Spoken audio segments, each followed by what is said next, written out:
सुप्रभात। MA final तृतीय प्रश्न पत्र महाकवि भास के अंतर्गत आज हम महाकवि भास की नाट्यकला और उनकी कवित्व शक्ति के बारे में पढ़ेंगे। भास के नाटकों की वस्तु का क्षेत्र विस्तृत है, अतः उनके नाटकों की विविधता एवं मौलिकता उनकी नाट्य कुशलता का परिचायक है। इनके प्राय सभी नाटक अभिनय है। भास के मूर्तपरक दृष्टिकोण ने अमूर्त की अपेक्षा मूर्त को ही अधिक महत्व दिया है, अतः इनके नाटकों में सूक्ष्म चरित्र विश्लेषण की अपेक्षा मूर्त घटना संगठन अधिक रुचिकर बना है। नाट्यशास्त्र के प्राय सभी नियमों का अक्षरश पालन न करने पर भी उनके सभी नाटक रोचक है। रामायण से संबद्ध इनके नाटक कथा संविधान की दृष्टि से यद्यपि शिथिल है, फिर भी उनकी अभिनयता में कहीं कोई कमी नहीं है। जहाँ तक महाभारत की कथा पर आश्रित नाटकों का प्रश्न है, उन्हें भास ने अपनी अनूठी कल्पना शक्ति से अत्यंत रोचक बना दिया है। घटना का ऐक्य, उनके घात प्रतिघात, कवित्व, चरित्र चित्रण, हर दृष्टि से वे नाटक आकर्षक है। सर्वाधिक खूबी की बात तो यह है कि इन नाटकों में न तो कहीं वर्णन की अधिकता है और न अभिनेता की अवहेलना। कथा वस्तु का न कहीं अनावश्यक विस्तार ही है और न कार्यान्विति की शिथिलता। यही कारण है कि इनके सभी छोटे बड़े नाटक रंगमंच के बिल्कुल उपयुक्त हैं। अपने वर्णन चातुर्य एवं नाट्य नैपुण्य द्वारा भास अनुपस्थित पात्रों या परोक्ष घटनाओं को रंगमंच पर उपस्थित या घटित किए बिना ही प्रेक्षकों के मन में उनका ऐसा आभास करा देते हैं मानो उनका प्रत्यक्ष चित्रण हो रहा हो।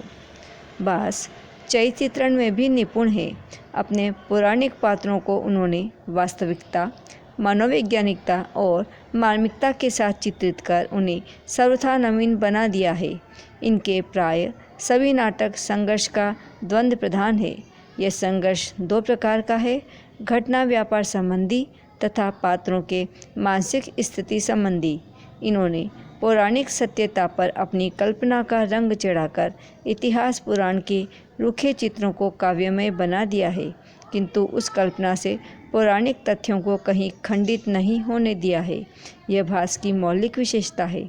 इनके नाटकों का घटनाक्रम संघर्षपूर्ण है, अतः इनके आदर्श पात्रों का चरित्र भी अंतर्द्वंद युक्त है। इनके नायक के व्यक्तित्व में अनासक्तिमय प्रत्यक्ष कर्मवाद की मंजल झांकी प्रस्तुत है। निष्काम भाव से जीवन के कठोर कर्म क्षेत्र में यह अवतीर्ण होता है। इनके सभी पात्र प्राय प्रकार मात्र न होकर सजीव व्यक्ति है। इनका व्यक्तित्व इतना स्पष्ट एवं ऐसा सुलभ है कि हम उसे भूल नहीं सकते। पद्यों का आशय लेकर अपने पात्रों में संवाद कराने का भास का अपना अनूठा तरीका है। किसी पद्य को दो भागों में विभक्त कर उन्हें विभिन्न पात्रों के मुख से कथोपकथन के रूप में उपस्थित करवाना भास की अपनी विशेषता है। शीघ्र उत्तर प्रत्युत्तर तथा चुपते हुए संवादों के नाटकीय प्रयोग में भास अकेले हैं। भास की कवित्व शक्ति। महाकवि भास के नाटकों में कविता एवं नाटकीयता का संयोग संस्कृत नाटकों की एक विचित्र घटना कही जा सकती है। सामान्यतः संस्कृत नाटकों का लक्ष्य चारित्रिक अंतर्द्वंद चित्रण की अपेक्षा रसानुभूति कराना होता है। संस्कृत नाटकों ने अपने हास्योन्मुख काल में तो इस भविष्य के नीचे दबकर प्राय अपना अस्तित्व ही खो दिया है, किंतु भास के प्राय सभी नाटकों में नाटकीयता और कविता का संतुलन आकर्षक है। भास कवि नाटक में कहीं घटना चक्र को गतिशील बना रहा है तो कहीं नाटकीय कौतूहल को सजीव कराता है। दृश्यों का स्वाभाविक विनियोग, संवादों की सरल भाषा और पदों की प्रसंगानुकूल भावात्मकता नाटकों की प्रभावोत्पादकता में सीधे जुड़ती है।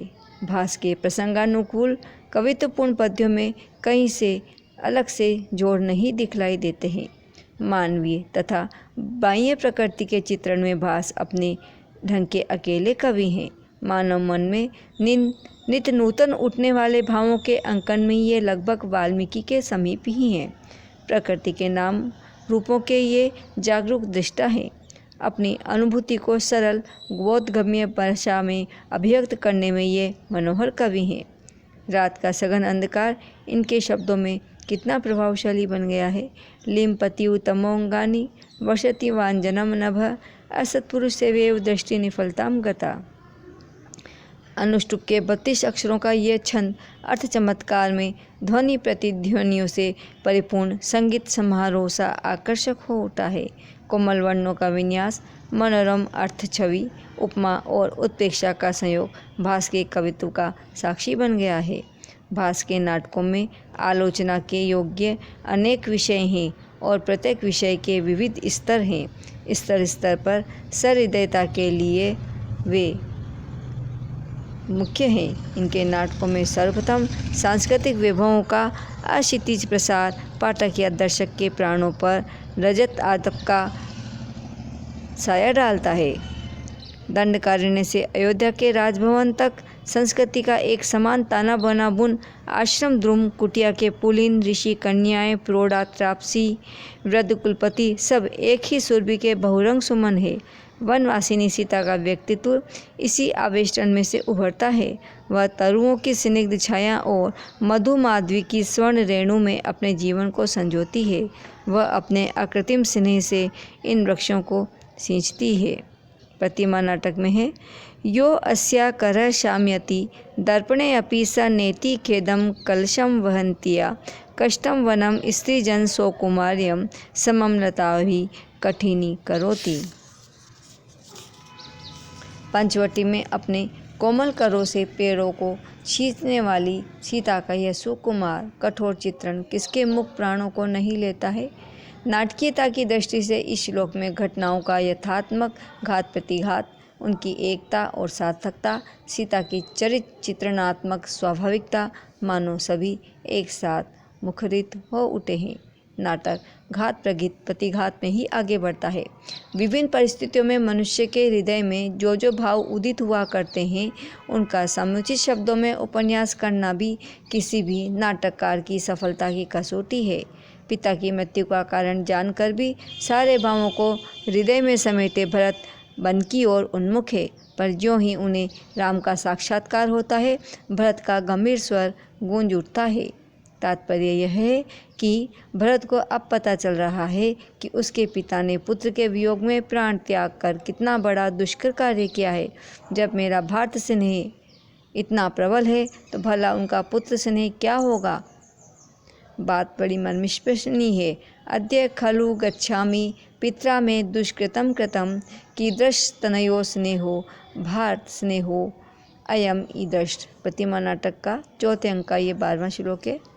ऐसी कितनी ही छोटी बड़ी घटनाएं घात प्रतिघात के झंकोरों के साथ नाटकीय कथनक की गति में प्रखरता लाती है। सच तो यह है कि प्रवाह में तीव्रता न लाए ऐसा कोई भी अंश नहीं ढूंढ निकाला जा सकता। ऐसा लगता है कि नाट्य कला की कोई भी मर्मस्पर्श सूक्ष्मता भास से अभासित रहकर नहीं छूट पाई। समाजी सुव्यवस्था के लिए राजपथ की कितनी महीनी आवश्यकता है, यह भास प्रतिमा नाटक में कह रहे हैं। गोपहीना यथा गावो विलियम यान्ति पालिता एवं नृपतिहीना ही विलियम यान्ति ही वे प्रजा। रक्षक के बिना पाली गई गायें जैसे शीघ्र नष्ट हो जाती है, उसी तरह शासक के बिना प्रजा का नाश अवश्यंभावी है। घरेलू उपमा के कारण ये बात हृदय को छू लेती है। भास की नाट्य कला स्वाभाविक लगती है, उनकी उपमाएं भी। उनकी अमूर्त उपमाओं को मूर्त और मूर्त को मार्मिक बनाने का उपकरण बनी है उनकी उपमाएं। प्रकृति और मानव के तीव्र रागात्मक साहचर्य के कारण ही इनकी उपमाएं सटीक एवं सार्थक बनी है।